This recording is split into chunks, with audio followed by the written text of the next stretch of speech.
guys, I'm Sugar and I made this channel because apparently common sense is not so common anymore. So recently, wizardliz came out and told in her Instagram story that her partner of 2 to 3 years, whom she recently got married to, happy life, cheated on her while she was 4 months pregnant.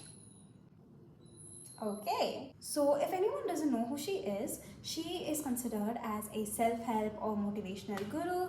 She is a YouTube content creator, and some people sometimes consider her as the female version of Andrew Tate, which I don't agree with, because let's get real, that guy was a misogynistic creep and a criminal. So recently, on a good news, Andrew Tate has been charged with 21 charges in the UK, including human trafficking, rape, bodily harm. So let's not compare this diva to whatever he is.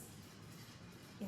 wizardliz is a woman that encourages other women to be more independent, self-reliant, promotes mental well-being, and promotes therapy so that people can understand themselves better. She gives life and relationship advice, asking women to be more loyal to their goals, and she promotes people to live with a healthier mindset to live a happy life. That's basically her content. Just as a disclaimer, if this reaches any of wizardliz fans, please know that I am somewhat of a consistent watcher of hers, and this is not a hate video. This is not a critique on the people that were involved, rather the fans and their actions to something personal that happened in their idol's life, whom they did not really know at all. And neither does the idol of their existence. Let me give you some context before we dive into it. This is the apology video that Landon had posted. Me to kill myself and whatever for this thing that I am acknowledging is wrong. It was 5-10 minutes of my life texting somebody that I don't give about, jeopardizing everything that I have. Like, it's just ridiculous. So yeah, I deserve the hate, and there's not a single person on this planet that is more disappointed or upset. So I don't expect you guys to understand, but I hope you take into consideration that you can make a mistake and get better. And this isn't just a mistake, right? Like, this is breaking trust, but I realized what I did was wrong, and it's never going to happen again. Doesn't mean it's okay, but I must say that in a matter of 2 days, the hate was driven to a point where the argument became so irrational and parasocial. I had a recent discussion with a fan or likely a viewer, and this is what they said. But there are people who make fan edits for them being a cute couple. And didn't you see his apology video in which he said he doesn't care about the girl he cheated on with? And he also said it's just a mistake. I'm so sorry, everyone. If you admit to wrongdoing, like we do, we hold men accountable, right? You'll have to say the sentence, I'm sorry, I made a mistake, I was wrong. And he filled that criteria. Okay, that's like the barest of bare minimum, and he did it. But then you go on to say, yeah, he totally indirectly just said girls are toys. Okay, how did you infer that from this video? I am so sorry. What? Are fans okay? Are fans okay? Did Logic just leave the chat? What? Pause. This person that I'm talking about here is not a representation of the fandom. They are rather a representation of how an individual might go to an extent to defend someone on the internet that they just know on a screen. A person that they have built up in their head. A few moments later. See, as a feminist, I get the huge track record of men and society objectifying women to the peak. But you cheated on someone, there's no going back. You just say you're sorry, move on out of that person's life. The thing is that she is asking people to not send hate. She is getting up, dusting herself, and she's like, I need to move on, I need to choose myself, I need to do what's best for me. She doesn't victimize herself, but the people on the internet are victimizing her.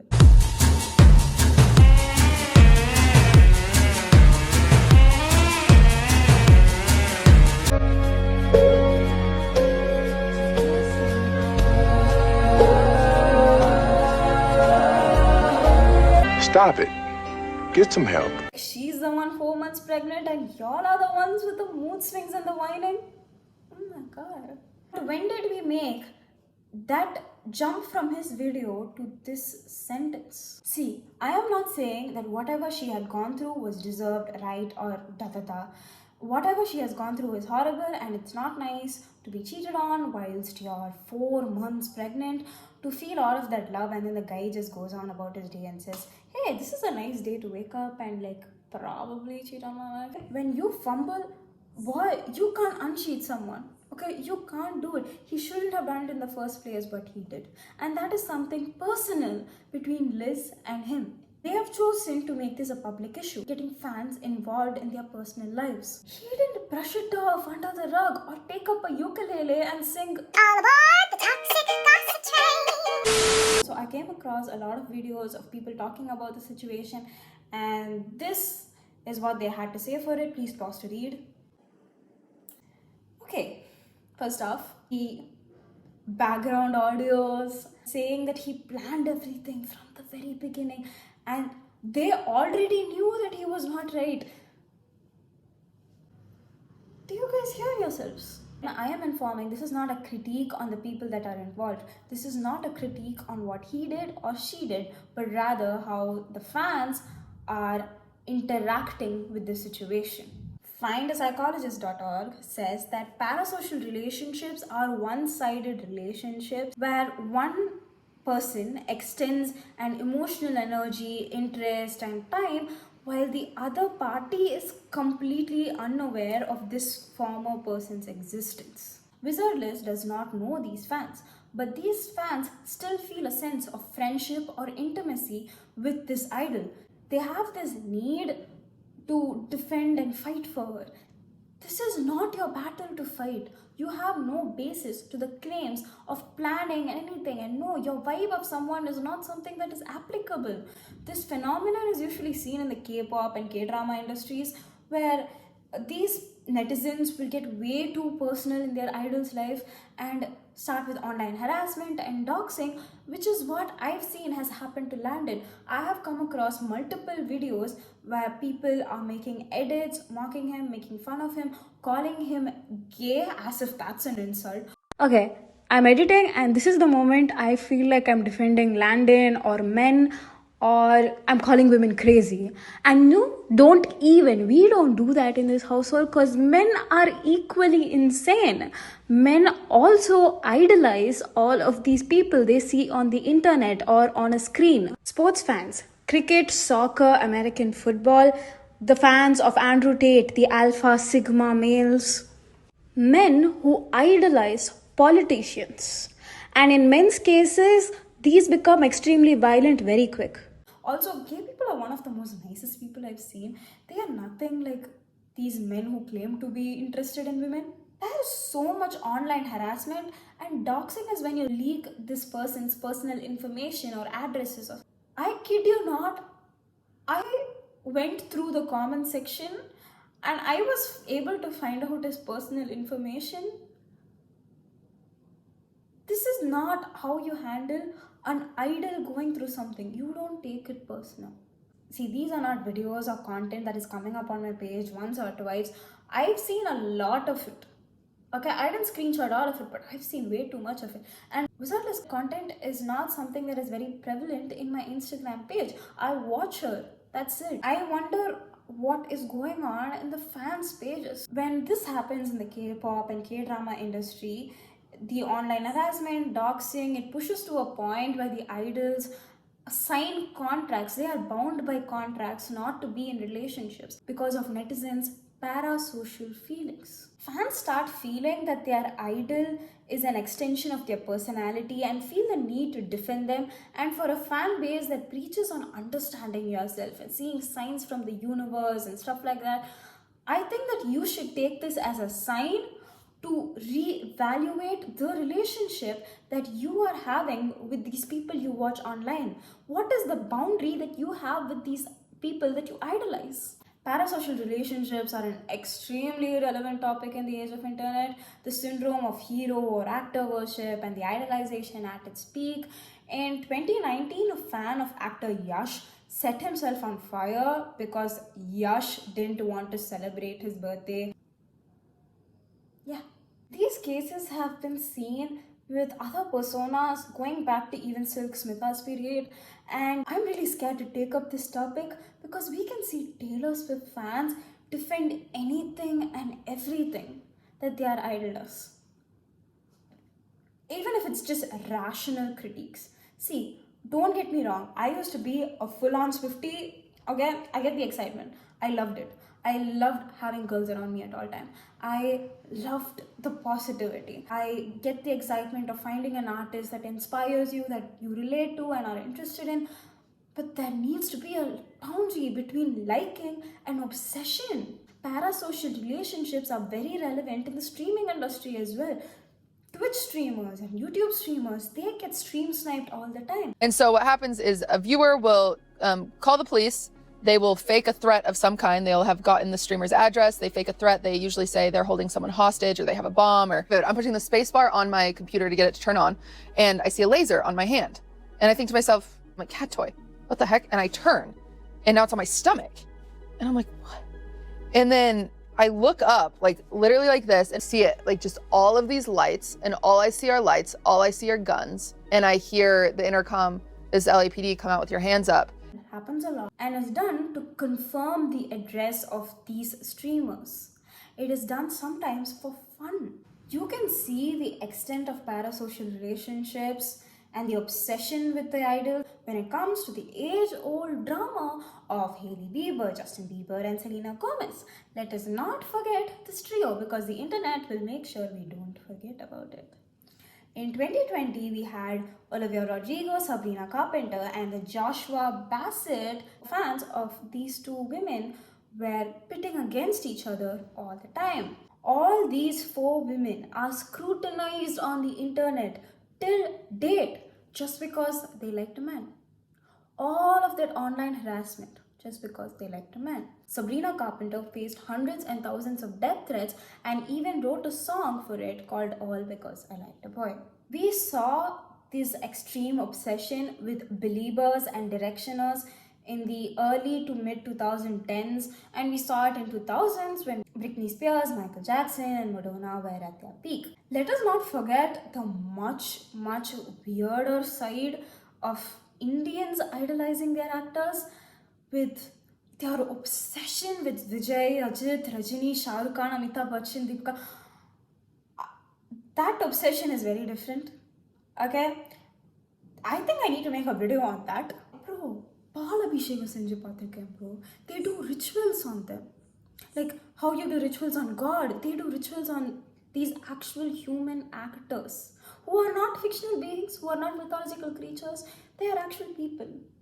I have seen these people get on top of that I don't know how many foot banner and fall down. See, I don't completely blame these people. These people are like, what, 13 to 25 years old. When you talk about parasocial relationships, you have to take age into account because 13 to 25, this is the most unstable age. You just get into middle school and then you get into high school and then you have to choose a stream, and then after choosing that stream they're like, oh, you became 18, you need to know what to do with your career, your life, everything, and you need to be an adult now. And then they send you off to college, and then after sending you off to college they're like, oh, you don't know anything, how do you not even have a license? And then after finishing college and everything, and then now they're like, you need an internship, you need a job, and you need everything. And all this while no one actually teaches you how to do your income taxes. See, if this was a woman's issue, I understand. This is something that happened to her in her personal life and she wanted to share it and she did. It is not your duty to go and defend her. It is not your duty to go and fight for her. She is capable enough to do that. You don't go around and dox men. You don't go around and dox people. That is what we as women have held men accountable for so many years, and they still don't face any consequences. That's a whole other issue. let's not go ahead and do the same thing. I get it. It's a really hard time to be at that age. And at that age, you gravitate towards content creators like wizardliz. Okay? Now, woman is cheated on while pregnant. I feel really sad for her. But I am glad that Liz is a person that is extremely independent and rich enough to handle the situation with care. All of these women have been cheated on. Looks whenever the issue is starting. See, while it's okay to admire or feel attached to someone online, staying grounded in real life connections and self-awareness is key. At the end of the day, parasocial relationships aren't inherently bad, but when admiration turns into obsession and when the fans feel entitled to the personal lives of people, they don't even know. It can get harmful really fast. Like, I remember this one thing that happened in 2022 where a Twitter war between a Nicki Minaj and Cardi B fan in the US, one of these people literally flew across the state to go and have an actual physical fight with the other person. Bro, they came out with a bat that had nails on it. Damn! Wow, how do you defend someone online like that? So next time you feel like you are getting too personal and too close to someone on a screen, take a step back and ask yourself, is this adding anything to my life? Am I supporting a human being, or are we all projecting a fantasy? Empathize, but don't overstep. And most importantly, don't lose yourself and go batshit crazy on someone else's story, bro. Like, what are you? 12 seconds later. Okay, stay grounded, stay respectful and self-aware. And if you made it to the end of the video, damn, bro. She want me back. But thank you for listening to the 2 cents that I had to say about this that no one really cared about. Because common sense isn't that common at all, apparently. But I actually like to know what people think about this, because it is very important to have discussions about questionable human behaviors. See, I've never done this shit before. So Khatam. Bye bye. Tata. Goodbye.